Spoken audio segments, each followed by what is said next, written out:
This is the bit where you move across, move across, move across. This is the bit where you move across and I can go past. Oh yeah! Okay, okay. Don't look at the crack of my arse. The clocks have changed. Guaranteed to be riding in the dark for quite some time now. I have actually considered though, and still umming and ahhing about it, whether or not to just bin these videos for the next few months and just do the coming home videos. It's just mainly because it's dark, and when it's dark like this, I can only really use the one camera, and even then, it's not exactly like the best, right? Dark, gloomy. Today's like this when it's wet as well. I mean, I'm well aware there are plenty of content creators. Oh, I felt a bit sick then when I said that. That will just use the one camera, and that's fine. But when it's lighter and I'm using the 360 as well, and I'm kind of currently playing with around 3 different camera angles, there comes like there's just a complete difference in video quality and tone, and it's that constant like sort of shifting back and forth that, I don't know, just irritates me a little. The fact that like half of my videos are not completely different, let's be honest with you. It is me. It's usually a completely nonsensical diatribe from my gobble to your ears. It just doesn't lend itself very well to consistency, does it? I mean, it's a little nice to know like half of my videos require half the effort. But at the same time, I should either scrap doing the 360 shots on the way home, or you stay there, you scumbag, or like just jib off these videos in the morning. Because the thing is, right, I'll still have the camera running regardless. It's just it's also a dash cam at the end of the day. It just helps to have it there if required. I just won't be putting the effort in.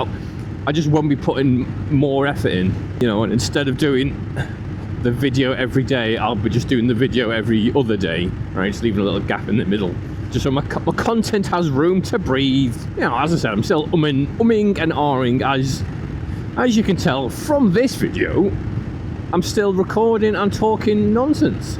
And as you can also tell, I need fuel. But I'm not completely running late. I mean, a little bit late, but not completely running late. Mainly because I have a couple of things I need to do today. I say couple, just the other one really. I'm going to scope out the potential new parking space, which means I need to do a little wander into work. Instead of just being so close I can sniff it. I can sniff the unwashed masses of the morning as people trickle in. Yeah, so today I am potentially going to become a trickle. Park outside and then just trickle in myself. Good, they haven't stolen my space. I'm not in the mood to start the day with bloodshed. God, I hate this roundabout. It's so shiny. Pull forward. Have they pulled forward? Right, they fucked off. Good. They must have known I was coming. Oh, what's this? Oh, it's okay. It's already the crap stuff. Where's the thing? Why is this off camber? What's going on? Right, fuel in the tank, trip reset. I'll tell you what, the front thing is so inconvenient when it comes to filling up. Such a pain in the arse. I kind of just have a like traditional fuel cap is beyond me.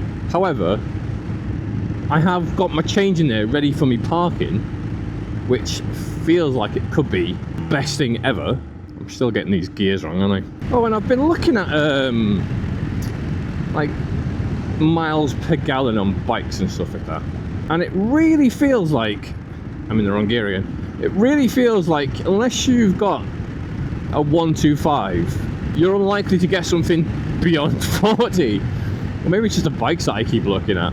Like most bikes seem to be around the 40 to 50 zone, unless you've got something like really sporty, and then you might get about 30. I mean, you've got a couple of outliers, like the Suzuki Inazuma, the 250. But the question it really boils down to is, will I ever be able to exist with a lack of power on a bike that will only ever be used for a commute and nothing else? And I don't like having like that kind of dedicated machine, even if it does mean like my VFR isn't going to get as hammered for like mileage and wear and tear and stuff like that. And the plan will still be to get some fucking rides done on the VIFA. You know, actually do some, you know, decent trips that I haven't been able to do this year due to faffery and injury. But in terms of spinach, I feel like I really have turned the corner. I'm really being able to start putting some more effort back into the gym, which is nice, instead of just going through the motions. However, I am immediately, like, if I feel like something twinging or anything anywhere, I immediately take a few days, like stop and take a few days off to reassess, because I am not just gonna give myself an injury again. I'm gonna be sensible. Got sensible heads on, sensible. And in terms of being sensible, I am also going to be tracking how many miles I can get out of the Apilia. Because, right, if I can get 2 weeks, or as close to 2 weeks, which is, well, say 200 miles. Although, I'll be honest with you, I've got no idea how much fuel this tank holds compared to the VFR. I've never looked. I should probably look. Probably check the stats. I just fill it up. I don't even look at the price or anything. I just stick fuel in it and wait till it's tippy topped off and just go. Oh, the days when I used to only be able to put in a $5, like just squeaking in the tiny bit of fuel and hoping that'll do. Oh, loads of money. No, joking. It's just, I'm just not that fussed, considering like the amounts are always pretty low, considering it's just a bike. Because numbers wise, like paper, the Aprilia shouldn't be much different to the VFR in terms of miles per gallon, according to the stats. I use a website called Fuely. I think it's called Fuely. And again, don't judge me for being a nerd with numbers, but I look at the like miles per gallon. But what Fuely is sort of like user like input, basically. How many miles did people get per, you know, litre of fuel that they stuck in the tank, or gallon of fuel, whatever. And you will get obviously outliers. Not everyone's like operating their vehicle the same. Let's just say drive, because it's easier. Not everyone drives the same, does the same type of journeys, and every car would be slightly different. So you're going to get outliers. However, the more data points you have, then average should be somewhere in the correct ballpark. For the Aprilia, I don't think they had enough data points. It's not a really popular bike, and it's kind of a niche thing to do, is to go online and upload your fuel receipts to a website. So the only real comparison that I can do is to go from fuel light to fuel light in my journeys, trying to ride in a particular way, and then see what the outcome is. I mean, the main reason is for this whole shenanigery. I just panicked. I thought I forgot my phone. Like, my wife starts her new job in a couple of weeks, and she'll be commuting from Southport to Preston, and like every day. Currently, she only does one day in the office. So our like monthly fuel budget will obviously increase. However, if I can mitigate that via my like decreasing some of my fuel consumption, it's mainly parking that's gonna do it. Oh, how weird. the REF base doesn't affect the Aprilia as much as the VFR. Quite strange. In a bit of sort of perspective for you, I'm currently paying £10.50 to park a day, right? Fortunately, I only do 2 days in the office due to me being a flid with a gammy leg. So that, as you can imagine, is £21 a week, which is close to £100 a month, which is over £1,000 a year just to park. And as I mentioned in a previous video, my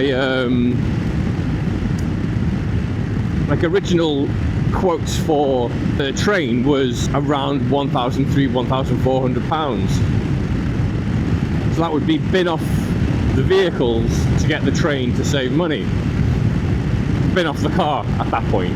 But switching to the bike saved, I think it's because it was a 125, because it again saved fuel costs hugely. And the places that I'm currently looking at are around £4 to £4.50. That used to be £3, but they've all gone higher.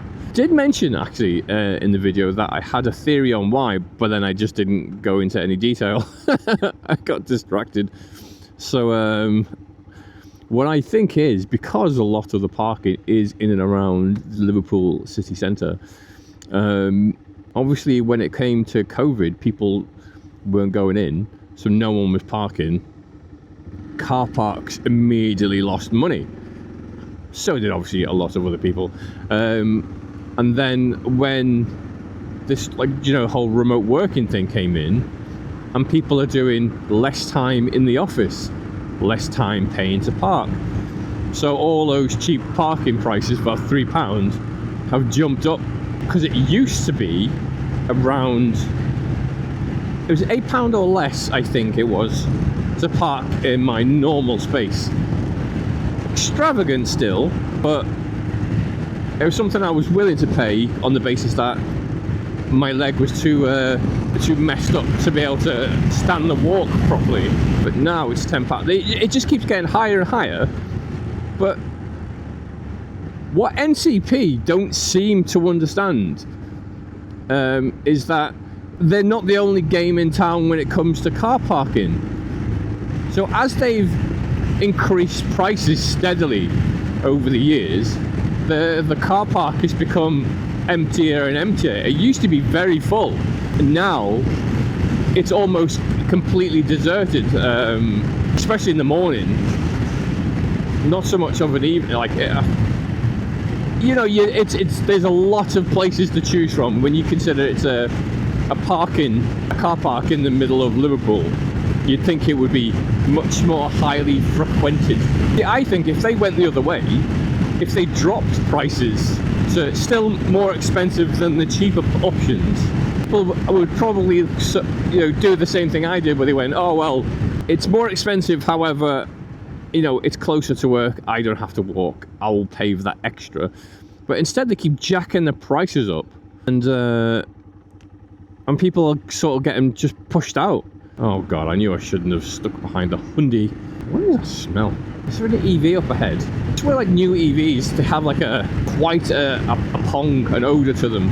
Kind of odour when you start looking for an electrical fire in your own vehicle. Ugh. Oh yeah, so yeah, thoughts on me jibbing off the morning videos. I mean, let's be honest with you, 2 years worth of daily content. It's insanity, right? It's insanity. And I could continue, however, I don't think in terms of, you know, viewability, that commuting in the dark is a particularly enjoyable. I mean, I would say that most of my videos, yeah, 99.9% of my videos are me commuting anyway, just talking. This is quality second monitor content, this is, which makes me wonder why I even bother putting that 360 camera on. Find alternative route. I don't even know where that road is. This is the bit where you move across, move across, move across. This is the bit where you move across and I can go past.